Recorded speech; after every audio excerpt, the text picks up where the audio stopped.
This is episode 4 that we're on now.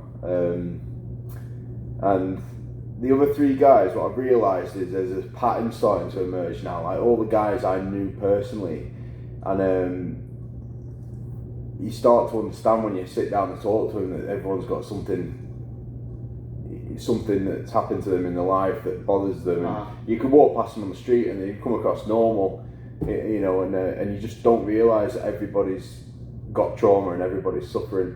And obviously we work together, and we're offshore now working on wind turbines, and the reason I wanted to get you on is because you've got a traumatic story involving your son, and also the fact that you work 6 months away a year offshore, and then when you're home you're part of the RNLI as well, right? Yeah, I've done that for nearly 25 years now as a volunteer. So. Right, that's a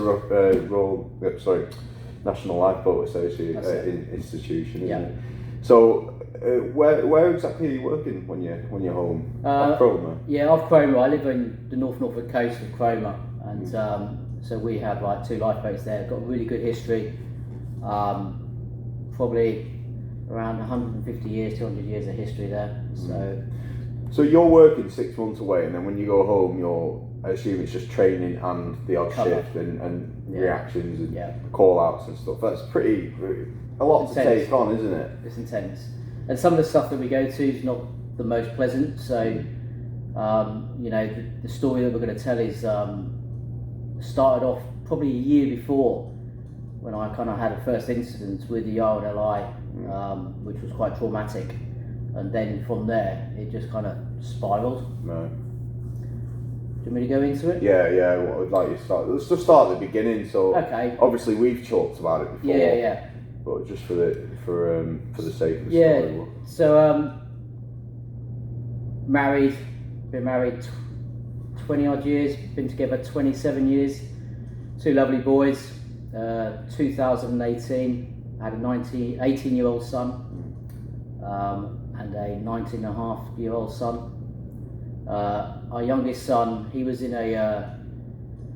quite a heavy relationship with a girl, and long term, probably over a year, right.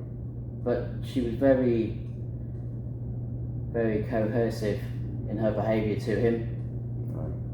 And when you're young, you get a bit more attached quite quickly, don't you? Yeah, most definitely. My son Niall, he was our son Niall. He was a really good, enthusiastic boy when he was in his teens. He played football for Norfolk. He represented England in running cross-country championships. Represented the county numerous times. An excellent BMXer that he taught himself. He worked on the committee as a 14, 15-year-old to raise a lot of money to build a skate park in Cromer. He used to go to all the meetings, and he was so confident. Something to be proud of. Oh, massively, mate, massively. And I'd watch him every Sunday at football, and he was just at school. He was like, everybody swarmed to him. He was like the main attraction. Kind, polite, good looking, just everything. Got it all. Yeah. And he'd been struggling a little bit over the few months, and then at this time I was working on shore, and I was driving home from my work. This was January, and I saw a fire engine parked near a woods, kind of on the road that I go past, and I thought that's an unusual place for a fire engine to park. Anyway, went home. My wife was there, just me and my wife. And then probably about an hour and a half later, there was a knock at the door, and there was a policeman standing there, and you think, what's this about? This is like, and he asked if we were the parents of my son, and we said yeah, and he said I need to come in, and so he came in, and we're kind of thinking, what on earth's going on here? And he said, we had a phone call from your son today. He's tried to take his own life by hanging himself, and obviously your whole world just spins out of control. I remember my wife falling to the floor. in his message to the police, he said that he called them because he didn't want to bother you, to worry us of where he was, and which is, you know, that was him down to a T. He would just empathetic. Think about everything else by himself. And so we went to the hospital. Obviously, they tell you the worst. He's on a life support machine. They tell you that, you know, there's a lot of people walk away from this, and so your whole world's upside down. So that's the first time you've seen him since getting the news when you returned to the hospital. They've got him, taken him. Yeah, so you get, and that's the whole thing. He's in intensive care. He's unconscious. He's got all these pipes and everything, and your whole world is just rocked massively. And so we spent like the first 3 days. They were saying it's not looking good. So you kind of, what the fuck's going on, kind of thing. What state was he in during this? Was he out of it? Was he in coma? He was out. He was out for the first 3 days, and you're constantly in hospital for like 24 hours a day. They're doing all these tests, trying to get a response from him, and there started to be a small response, and this kind of went over. Your whole day just goes into weeks, and just everything just falls apart. And so they tried to take him off the machine that was breathing for him, and it didn't go very well a couple of times. And then over the next 24 hours they kept trying, and there were slight signs, and I think it was about day 5 they took him off of it. And you know, you're just praying, and there were signs that he started to breathe for himself. And over the next few hours, certain tests were done, and they took him slowly off the medication, and he started to come round. And literally, we managed to walk out of hospital with him. How was he as a personality? Was he a completely different person at that point? Was there any similarity to what you were used to? No, he had changed. He was how he was probably when he was about 14, 15. He couldn't speak properly. He couldn't feel the left side of his leg. He couldn't walk. He couldn't remember everything. You know, we had to kind of patch him in.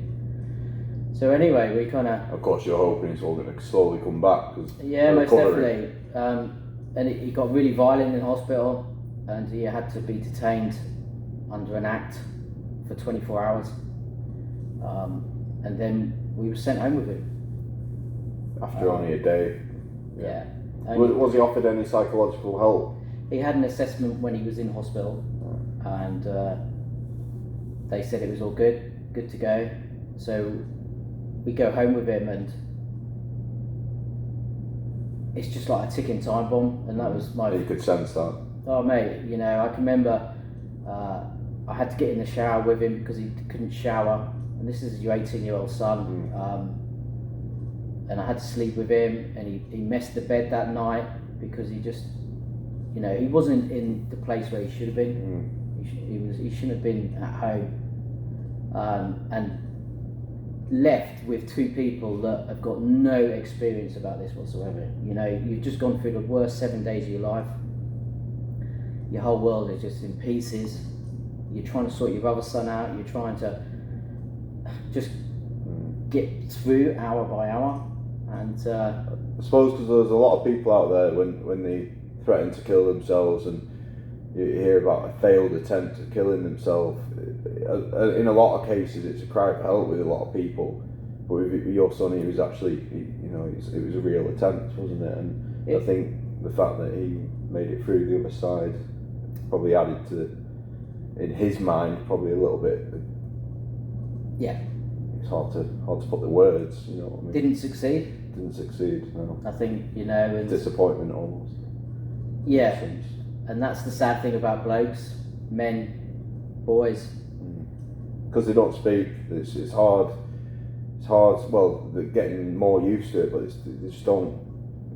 It's like the end of the road. If you've got no one to talk to, it's a hard place to figure out your way back. Because obviously, a lot of women talk to each other, and men just don't do that as much as they should.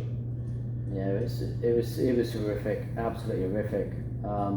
We did have a counselling team come round one night and said because he's over the age of 18, he can make his own decisions, and complete failure of the system, isn't it? Massively, mate, massively. Me and my wife are just sitting there thinking, what do we do? So they've heard all the evidence, they've got the physical evidence of the act, and the struggle you guys are in, and that's all they say is there's nothing we can do. Yeah, because he wasn't on any medication, he was over the age of 18, even though his mindset at that time was, the way he spoke, he was like a young teenager again. There's so much pressure for a young man to take on in what he did, and I can remember every night I was on the phone to the Samaritans because I was in pieces, my wife was in pieces, we didn't know what to do. I can remember being close to that stage and I think when your world is so far down and in pieces, you can't think straight, you don't think straight. And there was times when I could have easily done the same. I just didn't know who to speak to. I couldn't speak to. I had hundreds of people in my phone that I could phone. I couldn't do it. I just couldn't process them thoughts to take me away, and I think that's why you need a rescue plan to try to have in place just in case people Yeah, because you've got what he's done and his welfare, and then you've also got your own welfare that at the time won't matter to you because you're all about him, and then obviously the wife who's in pieces, and everyone's in their own different stage of the whole situation. It's a horrible place to be in. So what was the next step after the basically not giving you any help? How did you move forward? So basically, we wanted more. We was trying to get him into a place of safety. We was phoning around trying to these hospitals where you can kind of be, sectioning is a completely different world. Yeah. And the NHS offered him like a clinic, a well-being. Right. Like a holistic. No, just a verbal well-being meeting. Right. Okay. And this is we took him to the first well-being meeting. And well-being is for minor depression. It's nothing for somebody. This level, that is. And we took him there, and the guy that was doing the consultation with him, he didn't even know that a week ago he hung himself. And he just thought he'd come in with minor depression. Right.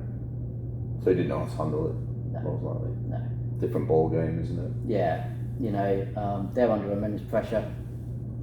But he should have at least known the documentation that went with Niall that 7 days ago he hung himself. So didn't think about it. He actually did it and followed it through. Right. And he didn't even know that. It is complete failure of the system, isn't it? I have a friend I served with, and he was successful. He left the Marines and went into private security, and he actually went twice, went to his GP and went to, I'm not sure what section of the hospital in person, to ask for physical help because he told them he was going to kill himself, and in the end he basically just got thorns put his way, so he did it, he killed himself, and he was a successful, funny, always full of morale, and failure.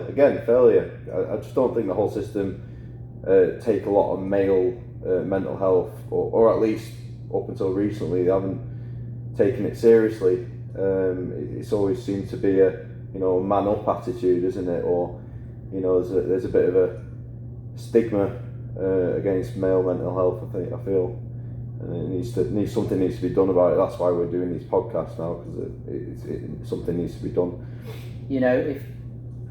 If we can raise just the awareness that one person will listen to this, and this is not just about the person doing it, it's about the after effect, the ripple effect that's distributed throughout. Yeah. The whole network of people. Mate, it's shocking how many people it affects, and it's the whole story. It's not just about that individual is, there's two It's just sides. a slow downward slope, isn't it? Yeah. So what was the next stage? So basically, me and my wife, we was on watch duty because Must have been exhausting. oh mate, Always, constantly. you don't know what he's going to do next, where he's going to go, and after about 2 weeks, he started to gather a little bit more kind of confidence about himself, being able to do a few more things, and unfortunately, this girl was back on the scene, and so we thought that we kind of got through that bit, but it just went straight back. So this went on for 2 or 3 months, and I suppose he still couldn't feel himself. Down his left hand side, he couldn't speak properly still, and so eventually it was a roller coaster of emotions of where is he, what's he doing, is he okay, is he safe? You just try to phone him up, and if he didn't answer his phone, you're constantly on edge. And this went on for probably January, February, March, April. This probably went on for about 4 months, and things weren't very well in this relationship. And I can remember Niall 2 days before being in the back garden, and this girl was on the phone, and he had it on loudspeaker, and the verbal abuse he was getting and stuff like that. And so a couple of days later, he got another phone call, and it all kicked off. And so we were talking to him, trying to sort out what was going on, and we were trying to get him into care and everything at this stage. Do you feel it bubbling up at this point? Yeah. And his best mate was back from uni, and he said to me and Tracy, he says, I'm going to go down and see my mate because he's back from uni.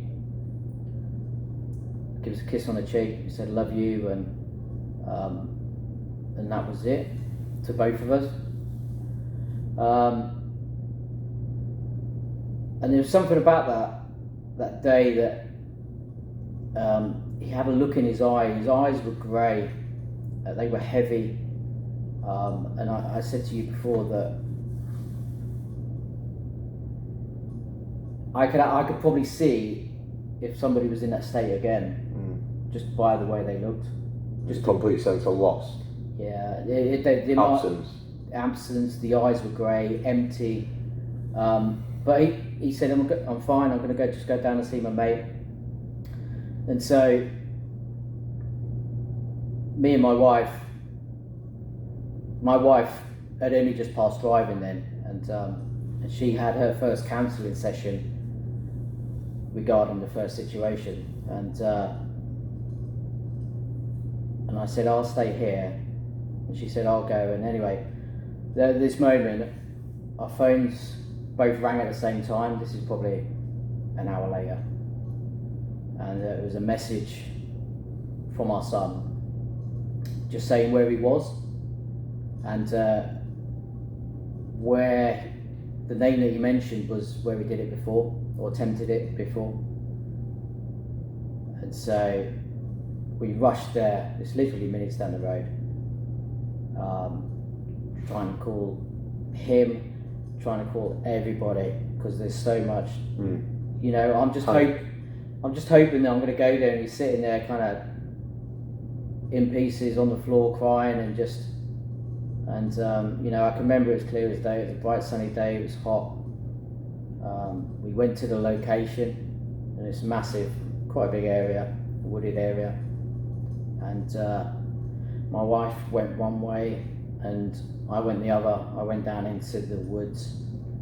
It was all kind of, everything was vibrant green, and the birds, I can remember those so clearly. And she'd gone round the outside, and you look in, you don't know what to expect, because you've never seen nothing like this before, and your world stops, you see him hanging there.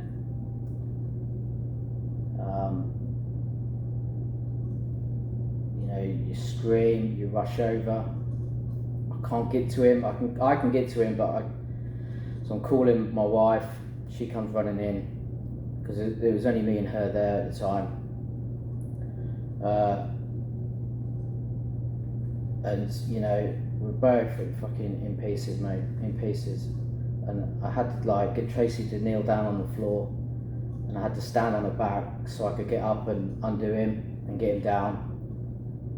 We got him on the floor. You know, there was no life there. And I told my wife to fuck off, just go, just get out of the woods, just go. And so she went out of the woods, and I was doing CPR on him, and I can remember tasting him, looking into his eyes.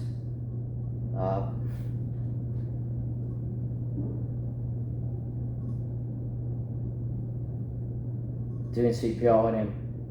Was there anyone else around? Not at this time. And then, because Tracy was screaming like mad, she was on the phone to the police or the ambulance or whoever. And a member of a lady and a boy, a boy and a girl walked past in their mid-20s. He came in and he helped me do compressions and breathing, and the police turn up, and the air ambulance, the fire brigade.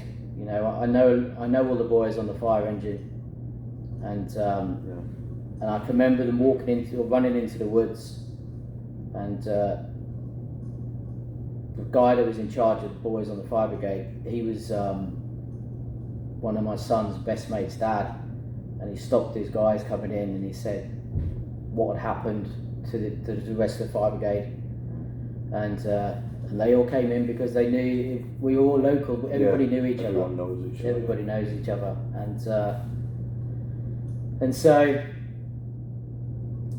air ambulance arrived and the paramedics, and they took over, and we're just standing there looking at all this shit going on, thinking what the fuck's going on. Just trying to figure out how it happened.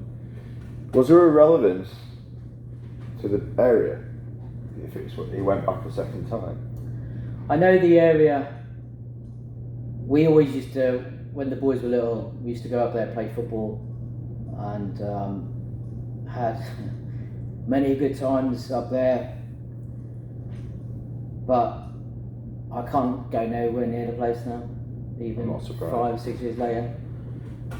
I can't walk past it. It's something you're never ever gonna get used to. Is it? You'll never be okay around there now. That you're never going to link it to anything positive. No. So there was this story of we've been here before, and you know, you shouldn't have got this far. You should have had the help, and you know, you kind of think if you try it and you don't succeed, you're a lucky man. And he was lucky, and we was back up there, and unfortunately this time was a lot harder. It's the whole process of going through it and all the tests,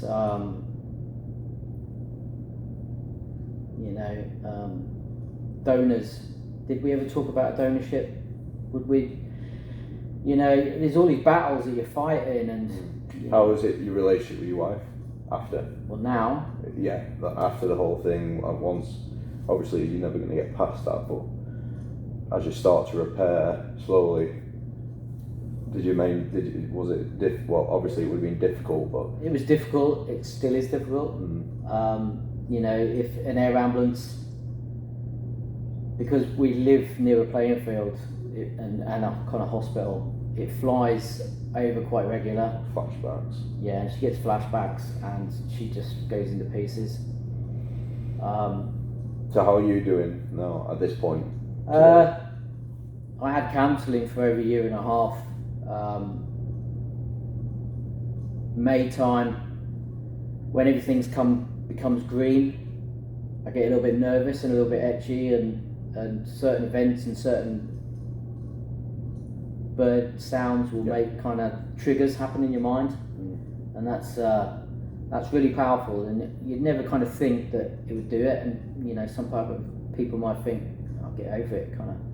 No. You know, no, Never. it's just little triggers that you kind of, you know, I can remember walking through woods and thinking, oh, I could do that on that tree, or, you know. But me and my wife, we've gone through some shit since. I'm just wondering. But I think we're coming out the other side. We're stronger, and I think. I suppose time does heal eventually. Yeah. Depending, obviously, on what happens. You never believe it at the time. No. But as time goes by, and people help, and it just sort of leans over to a bit more. You cope with it a bit better over time, don't you? You never lose the loss. You never lose the pain. It's hard because every year you kind of go on this cycle of right, you get to December or end of the year and you think, I got through that year. And then it starts again January, you know, that was the first time. May was the time. And there's all these time factors that are drilled into your head, that are traumatic events, and, you know. And it's really weird because I'd gone all through my life and never had to deal with mental health. And it was probably about a year before, I had to do, with a lifeboat, do CPR on a guy that committed suicide on the beach. We got a pulse back and he got airlifted away and stuff like that. And I can always remember that, like, 5 days afterwards, you know, life support was turned off and stuff like that. And that was the first time I'd really kind of ever had to deal with mental health and seen trauma like that. And then a year later, I'm doing it to my own son and living that whole path of, you know, probably 5 days. We look at the life support and stuff like that. And then probably 8 months later, my wife was having counselling in Norwich, and I picked her up, and we were driving over this new bit of road near the airport, and there was a bridge, and there was a girl on the other side of this bridge, and my wife's in pieces beside me with her eyes closed, crying because she's just gone through this traumatic event, reliving it with her counsellor. I said, I've got to stop. And so I turned around, and there was another lady with her, and she was on the other side on the bridge, and, you know, and that I can remember talking to her and holding her hand, and the look that she had was exactly the same as what our son had that morning. It was that emptiness. The will not to be there was massive, and it was just crazy. And eventually we got her back over, and she took loads of pills, and but it was just that fear of that look again. It was just exactly the same. How did you address? Did you bring up with the authorities afterwards how the lack of help you got? I know you can't blame people. No, you can't blame people. But we was advised to challenge it. You know, we're just a small family in a big world, and we did challenge it, and you know, there was all sorts of stuff happened, and I don't think I can go into detail about some of those things. No. With the care after Nala passed away with us, and so yeah, basically it became a massive legal battle for just over like 4 years, and you know, you want to put it to rest, and you know, you're getting all these letters and massive bills and potential bills, I should say. Last thing you want to do is keep chasing it. You're like, let's just get past this, I suppose. Yeah, and you know, it's a world that we're not used to being in. Solicitors, barristers, terminology. And none of them care. No, they don't, mate. No. You know, and that was the thing. You go to all these hearings and meetings, and you know, it was just a number. Yeah. Just a number. yeah, it just prolongs the pain, doesn't it? Well, I think you shared enough there, and I really appreciate what you shared, because I know it brings back a lot of memories, and I definitely wanted to put it out to other people, because most definitely, and you know, I know 2 people that have dealt with loss, and they don't talk to anyone about it. They just, you know, and they seem really happy, but you know they're not. They have painful times, and I've gone on evening walks with her friends just because I'm the only one that knows. Yeah. And it's something, you know, the pain and seeking help shouldn't be something people ever get embarrassed about, because we all need it. No matter how positive or what sort of spiritual journey you're on, everyone needs a helping hand every now and then. Most definitely, and that was probably one of the biggest things that, you know, after the first night you come home, when your son's in hospital still on a life support machine, and there's no help. There's, you know, if somebody would have been able to come around to our house and say, this is what might happen, this is maybe the best thing that you might be able to do, or just sit there and talk and listen. But there wasn't nothing like that, and I would love to sort some kind of, I don't know, to be able to go around to families that are going and living through that experience, and you know, I'd be happy to just listen to them and just maybe give advice, and just as someone that's done it, been there. Because that's the thing, you know, you can have all these people coming through the door, but until you actually live that experience, and we lived it twice, unfortunately, and you know, that's a massive thing to have, that you can give maybe a little bit of advice to somebody, or yeah. And I think that's what we're doing here, I think, because I mean, going door to door is obviously the best way, but I mean, if you can share to multiple people at the same time and just the click of a button, it's a nice place to start, I think. Anyway, Mearl, I appreciate everything you shared here. That's all right, you know. I think one thing that I learned from it, or I didn't learn from it, but from a little boy, Niall was called Smiley, and he constantly had a smile on his face all the time. And I think a lot of boys, men, hide behind a smile. Yeah, they do. And you know, that was his nickname, Smiley. And you know, he hid behind it, and he hid it well. And all his mates, you know. Yeah, I don't think it's anything unusual for a guy, and I think it's the more masculine someone is, the bigger the smile is. Yeah. And it's not until you sit down with them and really reach them on a personal basis, and you forget all the bullshit, and you really get to open the person up. So it is about talking, and some days you have good days, some days you have bad days, and the thing is not to think too far ahead. Take each day as it comes, and see what's delivered. Yeah, it is. Oh well, I appreciate it. Thanks for sharing. No, you're welcome. Thanks very much. I know it's Thanks an for your time. upsetting chat. It is upsetting, and that's the thing. You know, it goes on. It's coming up to 5 years, and you know, it's still as raw as what it ever was on day one, and it always will be. And that's that knock-on effect that, you know, if you're thinking of doing it, you know, just talk about it, and you know, think about your loved ones, because they all love you. Yeah. They all. The trauma doesn't leave; it just moves on to your family. Yeah.